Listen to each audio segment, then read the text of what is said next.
Hey, welcome back to the Disney Plus Everyday Challenge, and today we have Intertwined. This is also known as Entrelazados. I hope I pronounced that correctly. Everything that I was looking at in preparation for this, from the names of the actors to the names of the characters to just a number of little points of interest, turned out I was like thinking, this is definitely going to be a Latin American or Latin based series, and I was correct. It is actually filmed originally in Argentina, South America, and it's definitely Spanish language, but they have an English dub. You don't know that right off the bat because there's no dialogue at the beginning. It's basically our main character, Allegra, played by Carolina Domenech. She is in her bedroom with her earbuds in, and she's just dancing and singing to the music to a musical that she wants to be part of. And she gets totally lost in the fantasy, and she's on stage and she's dancing and singing until Mom interrupts her. And Mom is like, no, none of this music in this house, and take down the picture of your grandma who's named Coco, and was a big star in the stage musical performances world. And yeah, it goes downhill from there. But it's when they start actually talking, you can see that the words they're saying are not matching what the mouth movements. So yeah, the lip syncing is obviously not 100% because again, they're actually speaking Spanish or a dialect of Spanish, while we hear English when we watch it. Of course, there's probably a setting to change it to the original language, if that's your preference. If you understand that language, that is what you should probably watch. Watch it. It might be a little bit more satisfying than trying to hear the American version. I don't know, but this gives me the sense of a telenovela. It's not Mexican, so it's not really a telenovela. It doesn't have the level of histrionics that you would get in that kind of thing. But right off the bat, there is a very strained relationship between mother and daughter, which is only compounded, but is only driven home further by the fact that the musical that the daughter wants to become a part of is called Freaky Friday. And you know what Freaky Friday is, and that's where mom and daughter, magically switch bodies and learn how the other one lives their life and the kind of things they go through. And there's no body swapping in this one. This is a time travel story. Allegra at one point, I'm not going to tell you the whole thing. I only watched one episode. Again, this is from 2021. It only premiered on Friday on Disney Plus Day. It is one season so far, and it is 10 episodes for that one season. And it's lots of music, lots of dancing, lots of singing. Like I said, there's the overdub for all the dialogue is in English, but when they did that, they didn't bother re-recording the music for a lot of the numbers. So a lot of the musical numbers are in Spanish. So, and if you see words on a sign or a billboard or a piece of paper, it's all in Spanish. So it's no doubt about it, definitely a Spanish show. Argentinian show. But yeah, I'm going to give you the basic premise, just the basic premise. Mom and daughter don't get along too well. Daughter does her best to sneak out and go to this audition for the musical Freaky Friday as part of a big theater troupe. They're very famous, and her grandmother Coco was like the biggest star in that, and Mom does not like her mom, Coco. Allegra's mom does not like Coco. They have a strained relationship, or no relationship at all, because of something that happened in the past. Well, that's where time travel comes in. Well, Allegra's obviously talented. She probably deserves a shot, and she also, when the judges realize her name, they go, oh, well, she's got it in her blood. That's why she's so talented. Of course, Allegra also has a rival who... There's always a rival. There's always somebody who's there to put down whatever you try to do, and if you're the good guy, gal. Well, she's got one of those. She also has a best male friend who will do anything for her, but he probably also likely has a crush on her. He goes so far as to dress up as her and crawl into her bed. Yes, this is a plot point. And pretend to be her when her mom comes calling for her in the morning of the audition. So she can sneak out, and he is on his phone recordings of Allegra saying different things in response to what her mom might say. So he's just wearing a wig, curled up in bed, holding his phone, and whenever mom says something, he presses a button, and hopefully he luckily gets the right kind of response. Come on, you're gonna be late for going to the bookstore. Come on, Allegra, I'm not hungry. And that's comedy. It's actually my favorite part of the entire thing so far, because Felix, which is her best friend, who probably has a crush on her. She's very pretty. And he kills time between mom yelling for Allegra, as he pretends to be Allegra, by watching Star Wars Episode 1. Because you could hear Duel of the Fates playing. I know the name of the music, yes, I'm a Star Wars nerd. So you can hear him just, I'm watching Star Wars Episode 1. Why would you choose that out of all the films? I don't know. I'm not going to talk about it, but he's, yeah. And when he's eventually discovered, as expected, I'm not really ruining anything there. When you have somebody in disguise, they have to be revealed at some point. And when mom's like, where is she? He responds with, he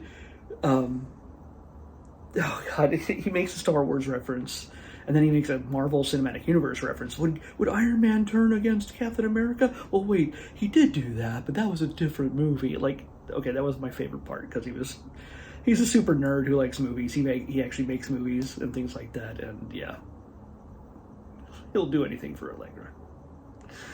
So yeah, anyway, it's the whole thing is Allegra and her mom butt heads. Something horrible happens. Nothing too horrible, but something pretty much fairly dramatic that it falls in the realm of telenovela type of story turn. And then Allegra goes home, gets angry, puts on one of her mom's old sweatshirts, and then throws a trophy at the wall, and the wall has a hole in it, and it has a green glowing light coming through it. From it, she pulls a box, and inside is a bracelet. It pops open for her, she puts it on, and it intertwines around her arm, and then she starts floating. And it's actually a pretty decent effects scene, where she's on wires, but it's a pretty decently done color and light wise and everything else. And then she wakes up in the 90s. She wakes up in 1994 in the olden times. It feels 80s to me, but it's that early 90s aesthetic. So yeah, I think Roxette is the first song she hears, and a guy on the radio says, it's 1994, top hit of 1994 or whatever. And so when she is. So yeah, they're not subtle with any of this stuff, but yeah, so she realizes she's woken up in her family home, her mom's now with her room, which was her mom's room, and she quickly escapes, but then follows her mom and her grandma to the same place that the theater group. It's called the 11 o'clock production group. I don't know, whatever it is. There's a place where they do the song and dance. She follows them there, and they find out that her mom was pretty much like her when she was young, and something must have happened that really messed up the relationship.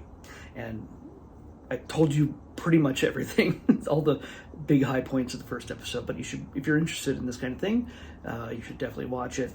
It's not made for me. It's not the kind of thing I'm going to follow up on or finish up on, because, it's sure time travel stuff, which I enjoy, but apparently, the way I'm looking at this, apparently she gets to jump back and forth between timelines.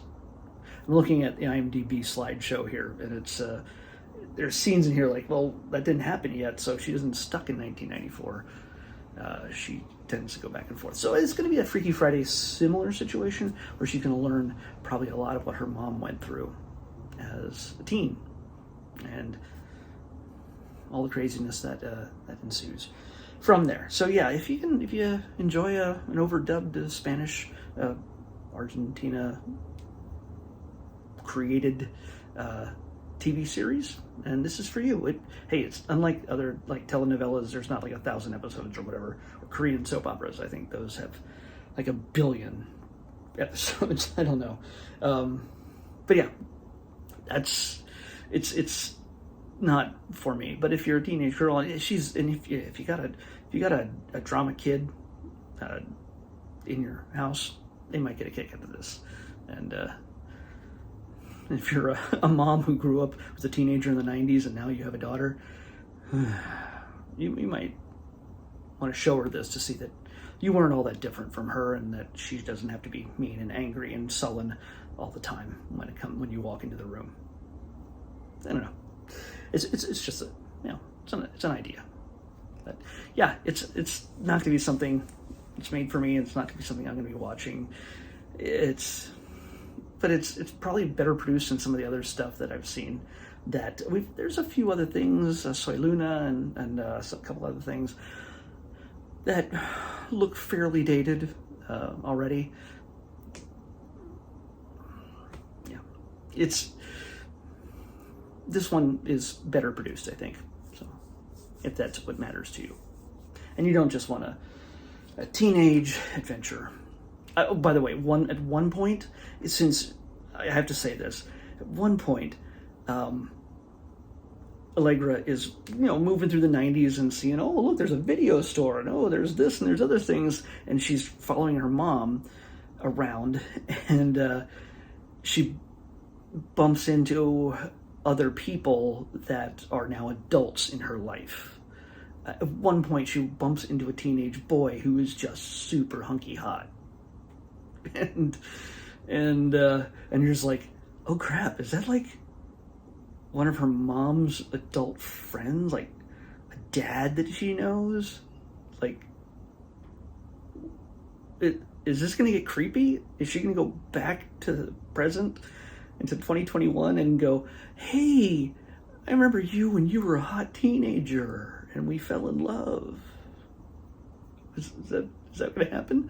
Thankfully, I think they were playing with that a little bit, because they're like, who is this guy? Maybe he is the dad that she met. And then they finally, there's another guy that shows up and is revealed to be that other adult male friend of her mom's. So, yeah, that was going to get a little tricky there. So, it's not good. So anyway, that was Entrelazados, Intertwined, on the Disney Plus streaming network. Premiered just the other day, so check it out if that's your thing. For now, though, we're going to be moving on to tomorrow. Again, we're celebrating the second anniversary of Disney Plus, Disney Plus-iversary, and these 7 days since the 12th. I'm picking the episodes, a bunch of the new stuff. We got a lot of shorts and things like that, and I'm trying to go through all the big highlight items. I've done a Marvel and a Star Wars and a Disney animation. We've done shorts, we did documentaries, we've done movies, and now we're cycling, and we did a series just now. We're going to cycle back to a movie. We're going to do